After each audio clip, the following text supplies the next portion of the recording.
মুহররমের 10 তারিখে সাইয়েদনা আদম আলাইহিস সালামের তওবাকে কবুল করা হয়। মুহররমের 10 তারিখে সাইয়েদনা ইউনুস আলাইহিস সালামকে মাছের পেট থেকে বের করা হয়। মুহররমের 10 তারিখে সাইয়েদনা ইয়াকুব আলাইহিস সালামের চোখের দৃষ্টি ফিরে পায়। মুহররমের 10 তারিখে সাইয়েদনা ইউসুফ আলাইহিস সালাম কূপ থেকে বের হয়। মুহররমের 10 তারিখে সাইয়েদনা সুলাইমান আলাইহিস সালাম রাজত্ব ফিরে পায়। মুহররমের 10 তারিখে সাইয়েদনা ইউনুস আলাইহিস সালামের গোষ্ঠীগুলা তওবা কবুল করা হয়। মুহররমের 10 তারিখে সাইয়েদনা মুসা আলাইহিস সালামের জন্ম হয়। মুহররমের 10 তারিখে সাইয়েদনা ঈসা আলাইহিস সালামের জন্ম হয়। মুহররমের 10 তারিখে আমার আল্লাহ রাব্বুল আলামিন বলেন বনি ইসরাইলের জন্য নদীতে পথ তৈরি করা হয়। মুহররমের 10 তারিখে আল্লাহ রাব্বুল আলামিন প্রথম রহমত বর্ষিত করে। মুহররমের 10 তারিখে প্রথম পানি বর্ষিত হয়। মুহররমের 10 তারিখে আরশ বানানো হয়। মুহররমের 10 তারিখে কলম বানানো হয়। মুহররমের 10 তারিখে লৌহ বানানো হয়। মুহররমের 10 তারিখে সমুদ্র বানানো হয়। মুহররমের 10 তারিখে আমার আল্লাহ রাব্বুল আলামিন কারবালার যুদ্ধকে অনুষ্ঠিত করে। শুধু তাই নয় মুসলমান, আমার আল্লাহ রাব্বুল আলামিন বলেন, আমার পরওয়ারদিগার আলম বলেন, মুহররমের 10 তারিখে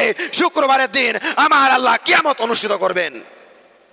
মুহররমের 10 তারিখে শুক্রবারের দিন মহান আল্লাহ রাব্বুল আলামিন কিয়ামত অনুষ্ঠিত করবেন।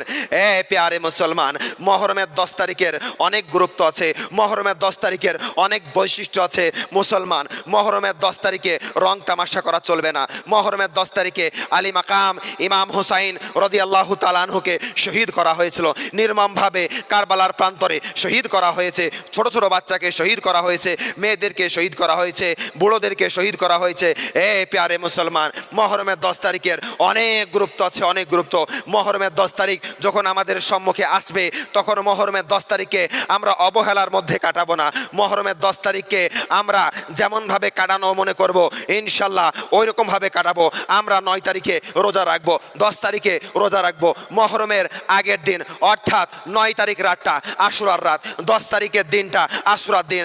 আমরা আশুরার রাতে নামাজ পড়বো, আশুরার দিনে নামাজ পড়বো। ইমাম হুসাইন আলী মাকাম রাদিয়াল্লাহু তাআলা আনহু সারা রাত নামাজ পড়েছেন। আমরা যদি সারা রাত না পারি, আমরা কিছু কিছু নামাজ পড়ার চেষ্টা করব।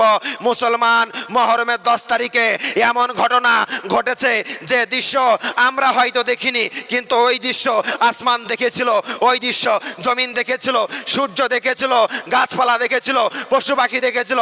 মুসলমান, এমন করুণা, এমন বেদনাদায়ক দৃশ্য মুহররমের 10 তারিখে ঘটেছে। আজকে সেই দৃশ্য আমরা দেখতে পাইনি, কিন্তু আমরা যখন কিতাবের মধ্যে পড়ি, বইয়ের মধ্যে পড়ি, তখন আমাদের ভিতরটা চূর্ণ বিচূর্ণ হয়ে যায়, অন্তরটা চূর্ণ বিচূর্ণ হয়ে যায়, মন কাঁদতে আরম্ভ করে, দিল কাঁদতে আরম্ভ করে, চোখ দিয়ে পানি বের হয়ে যায়। মুসলমান, 10 তারিখে এমন ঘটনা ঘটেছিল। আজকে মুসলমান, আজকে যখন আমরা মুহররমের 10 তারিখ পাবো, মুহররমের 10 তারিখে আমরা উল্লাস করব না।